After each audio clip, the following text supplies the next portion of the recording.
Hello, kids. It's Jack Trash. And Chris McLernon. Welcome into another episode of Plus One, a rock and roll podcast. Yep, There are times when we don't have a plus one because something happens that we just want to talk about. that's right. And that is the case for today. But before we get to that, and I don't want to get off on some long tangent because we've been known to do that every once in a while. What? I know. So when we had hurricanes here a couple of months ago, Yeah. and we had to evacuate. I took all the records are in a case that are just like an inch off the ground. And I did not want them to get damaged if we got flooded. So I took all of them very haphazardly out and stuck them on a table. So when we came back from being evacuated, I put them all back. And for the first time in my life, I did not put them back in any sort of order. So you would say then that you put them back willy-nilly. I put them back very willy-nilly. Okay. And so there you can't find anything. And so for the last couple of days, I've pulled one record out just at random and listened to it during the day. It also music calms the savage beast. It seems to work. So we have a puppy that is in heat. And oh my God. Yes. So she's kind of lays down and listens to it, at least for the record. Anyway, today's record that I pulled out is this one. Oh, fine one. Okay. So the thing that about that, I've not heard this entire record in a long time. I mean, I've heard "You're in Love" and "Lay It Down" because you hear that all the time on the radio. Sure. Yeah. But this whole record, first of all, I completely forgot that they did not put very much time between songs. They kind of just run right into each other. Oh, right, it does. And for that, like Karen was saying, these songs kind of all sound the same because there's no break in between. Yeah. But the thing that I totally never got, but fully appreciate now, is how good Robin Crosby was at writing riffs. Yeah. Yep. Oh my, it's like every song is like, it's memorable how good the riff is, whether it was Robin or Warren, but them together, just wow. Yeah. I'm always a fan of if something changes in the band for not better, who did they lose, and was he or she part of the songwriting process? Right. And I love him, but look at Def Leppard post Steve Clark. And Pete Willis for that matter. Right. Yeah, I was just listening to this going, man, that is so good. Yeah. Because it was top of mind because yesterday's record was Heaven and Hell from Black Sabbath. Ooh. And that's Tony Iommi, who we're going to be talking about later. But Tony Iommi is the king of writing riffs that you can sing to. Yeah. Yep. Where he comes up with all those, I have no idea. But Robin and Warren DeMartini, very, very good especially on this record. Well, Warren's one of my favorite rhythm players because that riff and Lay It Down, just the groove of the riff before the band comes in is huge. Yes, very much so. A great slinky swing to it. Yeah. Good stuff. All right, so the reason that we are on today is because of Black Sabbath. Yep. They have announced they're going to play one more show.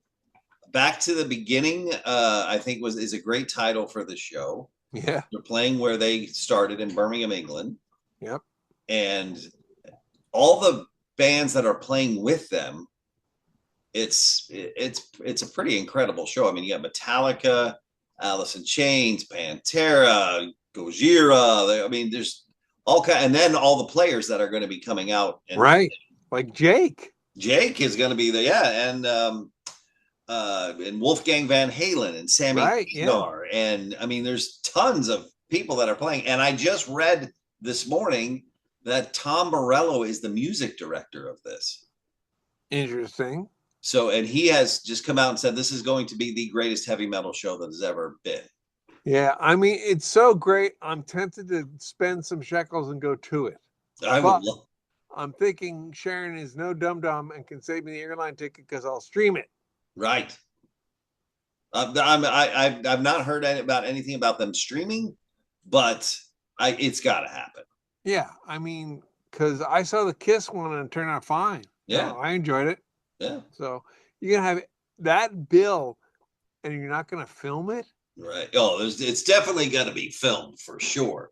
Now, whether or not it goes out live or if they're just going to, take the highlights and put that out, I don't Right. know. But they definitely need to do it live. Yeah. All right. So big question is, I mean, I remember I saw it on X. So it was, I remember looking at the poster and seeing it and going, what?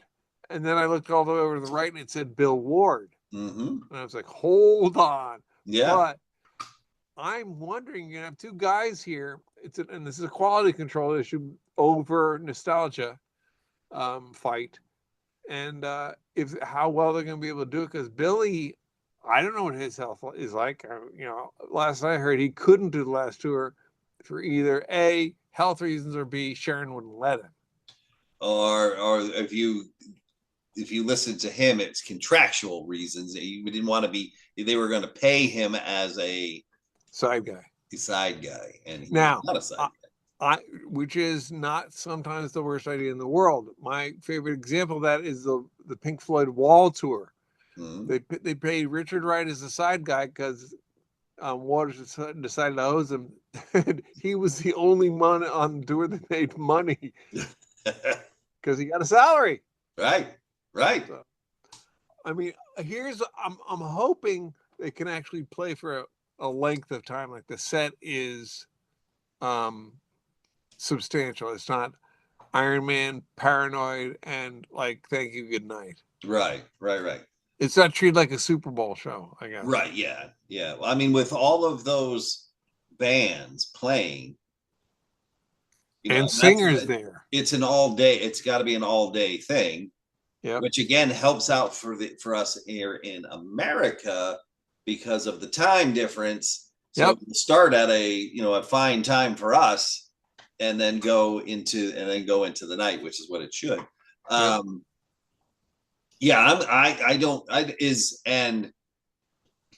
Ozzy, obviously Jake's going to play with Ozzy, right? Ozzy stuff, and right. I don't have the poster in front of me, but it was Zakk Wylde mentioned. Oh, Zach's going to be there because he's with Pantera. Yeah, right. So yeah, Zakk was mentioned. And what I'm curious, there's two other ones because, as you know, I'm part of the rhythm section, so I'm always looking for the rhythm section. Bob Daisley and Tommy Aldridge. Are they? Curious, like I know, is gone. He's dead. So he's going to be hard to get to play. Yes.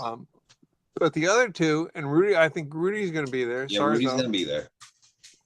So Bob Daisley's a big one. Yeah, and he came out. He came out and said, be careful what you wish for. This might not be good. I don't know if that's he knows something or if it's just kind of sour grapes. I would say probably leaning towards the latter. Yes, I would too. Understandably so. Yes. Well, sure. I mean, you're not going to make everybody happy, obviously. Yeah. It's just not going to happen. My thought. Everyone, put your set list wishes in the comments below. For sure. Yes. What do you want to see? I mean, I know the songs I would want to see they never do because right. I love like Johnny Blade and Junior's Eyes off of friggin' the last record they did, one of the Van Halen tour. Not Never Say Die. No, Never Say Die. Yeah. I think that's an underrated record. Yeah. It sounds like crap, but the songs are great.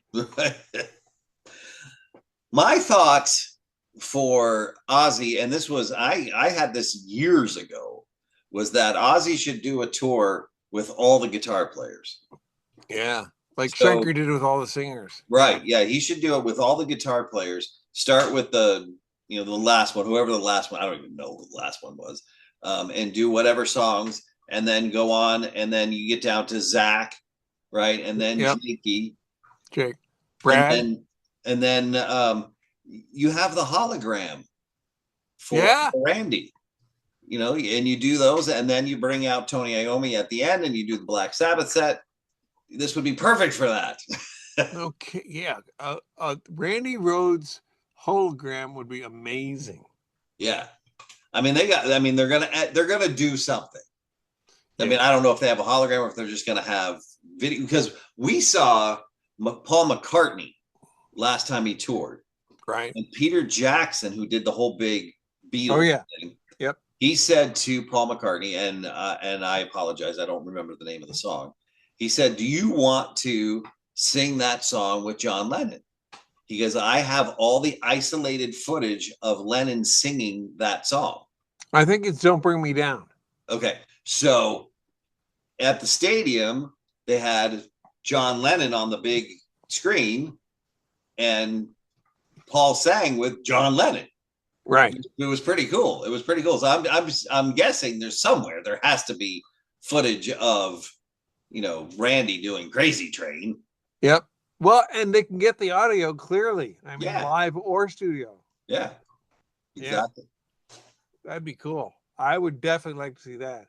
And but I mean, you're right. It's the chance to do something really cool here is large. Yes. I just hope they do, because I don't want to stream it and feel like I'm watching like a surveillance camera of the stage. Right. Yeah. Yeah. They have to. It's got to be top notch. And the one thing with if Morello is the guy that's the the music director of this stuff, whether you like him or not, he will do a good job with it. Oh yeah. If nothing else, he's a fan. Oh yeah. Yep. Yep.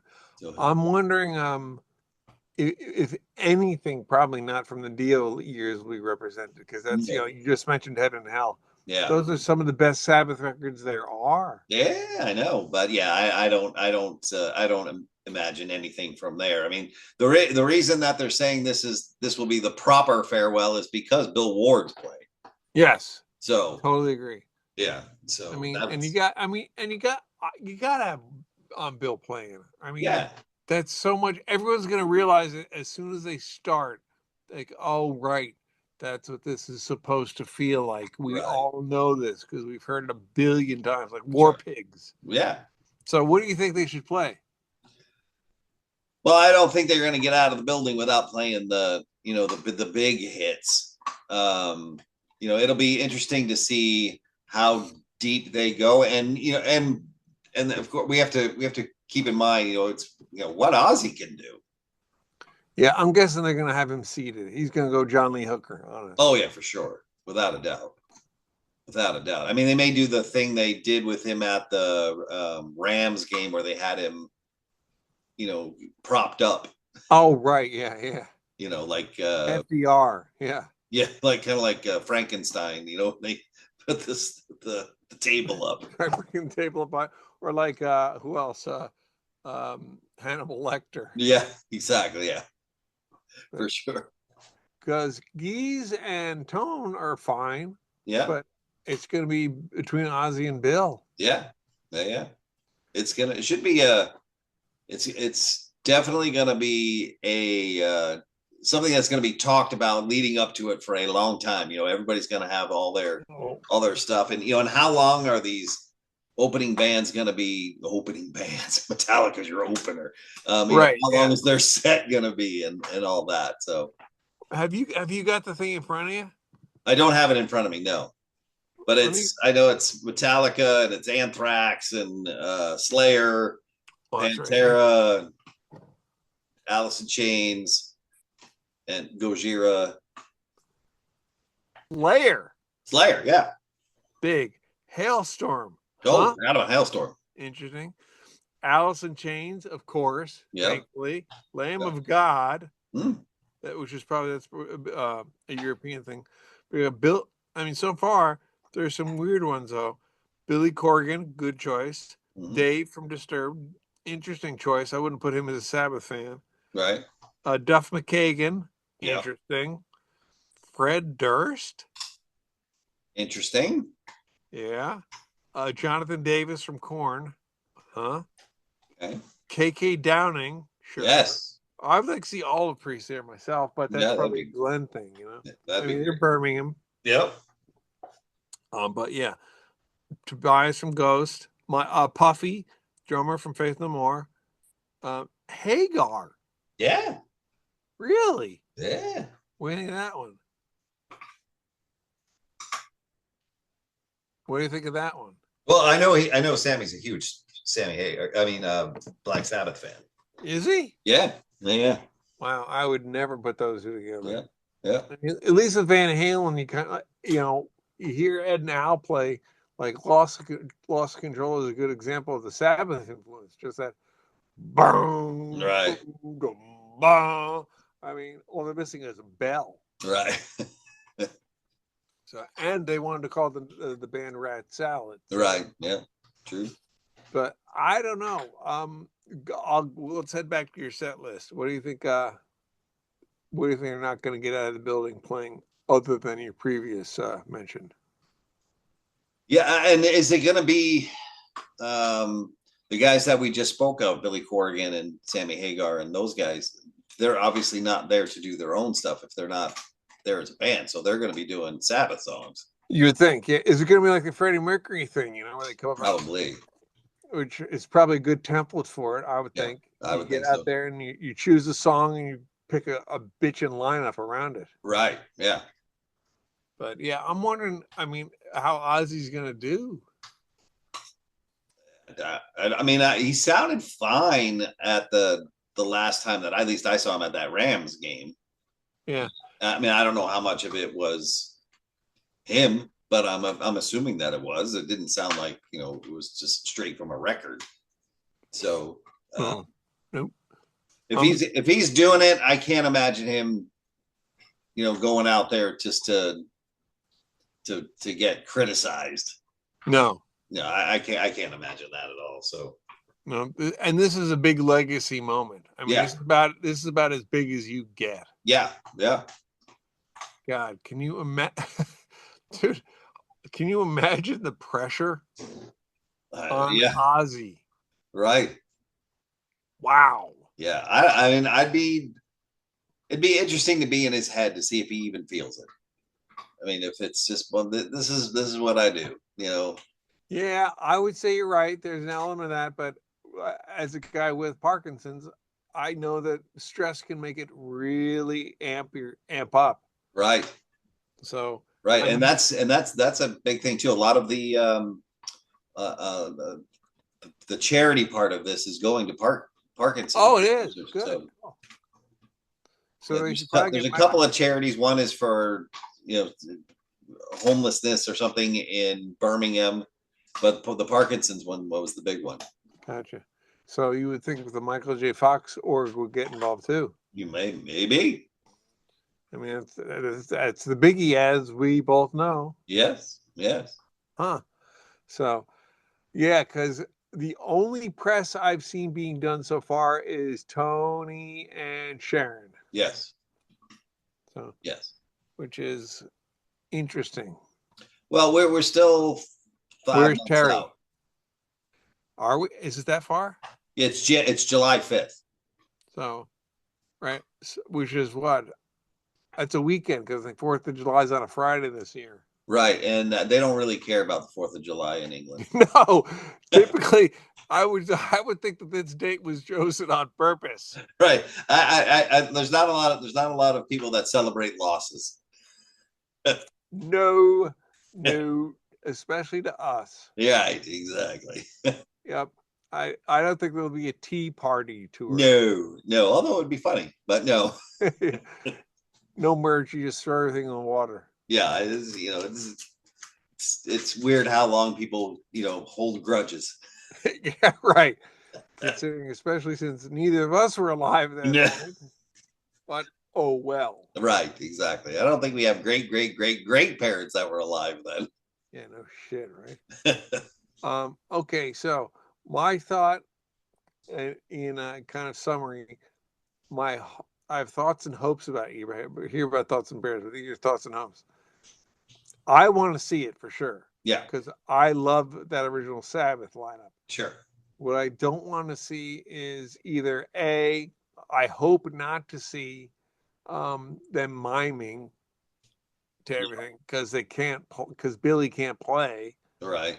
But my hope is that they'll choose the songs wisely, and they'll pick some cool ones. It won't be the triumvirate, Right. that are all off of Paranoid. I would like to see Children of the Grave, Sweet Leaf. I mean, I don't, maybe Symptom of the Universe. There's no maybe. I'd love to see that one. Right. What else? Hole in the Sky. Probably never see that one, but I love it. Right. I think you'll see all of those songs. You may not see Sabbath playing them, but I think you'll see all of those songs from all the guests that are going to be there. Good point. So yeah, we probably will get them. Yeah, you're right. Yeah. What's the other one I'm thinking of? It's off of it's the one I played. It was Ed's favorite Sabbath riff. Not At Forever, but it's on Massive Reality. Okay. But did you have the Sabbath? Well, I guess it was a Sabbath record. It was the Ozzy Speak of the Devil record. Yes, with Brad Gillis. Yeah, that was a really good record. I'd like to see Brad with this too. Yeah, I would love to. I mean, at some point I guess they gotta cap it. Yes. What's man? Looks like you got a coyote. Exactly. I'm being attacked by coyotes. In heat. That's a joke waiting to happen. Yeah. But there was. I don't want. This will be a good time to congratulate you on your induction to the Heavy Metal Hall of Fame. Well, there you go. Yes, I'm signing everything these days. Jack Trash HOF 25. That's as well. You should. I mean, how fitting that we get to mention this on the same broadcast as the Sabbath reunion. There you go. The inventors of the genre. Right. Undisputed. It was fun. It was great to see everybody. We were KNAC was inducted, not just me. KNAC was inducted, and so the radio station. I have something coming out here in the next couple of days, kind of talking about it. It's a radio station that, to me, changed more lives than any other radio station ever. Oh yeah, without a doubt. And so I'm lucky beyond lucky to be part of it, a little bit part of it. Okay, question. How did you guys come up with your names? Oh God. I'm not sure how anybody came up with their names. I knew Ted's, that same guy, Phil, was the one who Ted was going to go by Thrasher, and Phil, just out of goofiness, just said, "Oh, Thrash Pie, my favorite guy," and it just kind of stuck. Mine was, I didn't have a name, and Clint Eastwood. Yeah, exactly. I didn't, and I was gonna be out doing my first thing on the air, going out in the KNAC van, and Long Paul named me on the air Jack Death, which of all people listening, my mom heard it and she said, "There is no way you can be Jack Death." And so I just came up with Jack Trash just because of the playoff on the Stone song. And my mom goes, "Okay, that's not great, but at least that's better." And now she regrets it because everybody calls her Mama Trash. Well, or it's like I'd change your name in the phone because I'd say call Jack Trash, and Siri would admonish me by saying that's not very nice. That's awesome. Wow. Jack's made it all the way into my phone. Right. So, yeah, I didn't know if it was the type of thing where you guys, like the mob, you can't come up with your own nickname. Like someone has to give you your nickname. Yeah, I think it was a lot of alliteration. There was a lot, Dangerous Darren, Filthy Phil, all that kind of stuff. There's nothing that goes good with the J. No, Jumping Jack. Otherwise, you're stuck really ripping off the Stones. Yeah. Right. So that's just kind of where it came from, but. And some people are good at that, like Jamie St. James, who we should get on the show. Yes. He has a talent for giving you a nickname. Oh, good. So not me though. He's never given me a nickname. Oh, So no. I don't feel left out, but it's just kind of interesting. I never, because I got like 9 of them when I went into Saigon Kick. No, of course. I only got like 2 coming out of Cold Sweat, but and no pain in the ass is not one of them. Oh, okay. No, okay. Just saying. But yeah, and it was always, the rule was, like the mob, you can't name yourself. Like there was a guy growing up that my dad knew named Jerry the Bus. Oh, So it was Jerry the Bus, though. The mob came up with his name, not him. no. Because The real mob, they came up with that one. Oh yeah. No, okay, yeah. We don't want to know anything more about that one. No, but he loved my dad. So. Yeah, that's good. That's important. It is. That's important. All right, well, that's good. Let's get this out of here before Zoom cuts us off. You got it. All right. So until next time, I'm Hall of Famer Jack Trash. I am mere bystander, Chris McLernon. So please, until we speak again, live your life to 10 plus 1. And we'll see you at Will Call. Of making the whole ceremony thing, and it was fun because where was it? It was in Anaheim. It was the day before the start of the NAMM show, which is, everybody in the world is there, which is why you would want to have that there, because most people are there for that. We were going to fly in on the ceremony was on Wednesday. We were scheduled to fly in on Tuesday, and that was the day that it snowed in Florida. Which of course shut the state down. So we didn't actually get to fly in until Wednesday. We arrived at John Wayne Airport an hour before the ceremony started and still made it in time. Wow. It was crazy, yeah. How did you get from the airport to Anaheim in LA that on time? It was we caught all the lights. It was pretty amazing. Wow. All right, so then what does the ceremony entail? And does it bring with it any sort of special benefits, Well, it was a lot. There were bands playing. I didn't see any of it because I was behind the curtain. Sure. And then your friend and mine, Eddie Trunk, was there doing the emceeing. It's the first time I've ever been in the same room with him. I was a little taken aback on how big his head is. Yes. And I mean, like, this hat wouldn't fit on his head. No. It's a big melon. It is, yeah. And you're talking to a guy who has a big head. All right. And I'm agreeing with you. Yeah. Yep. So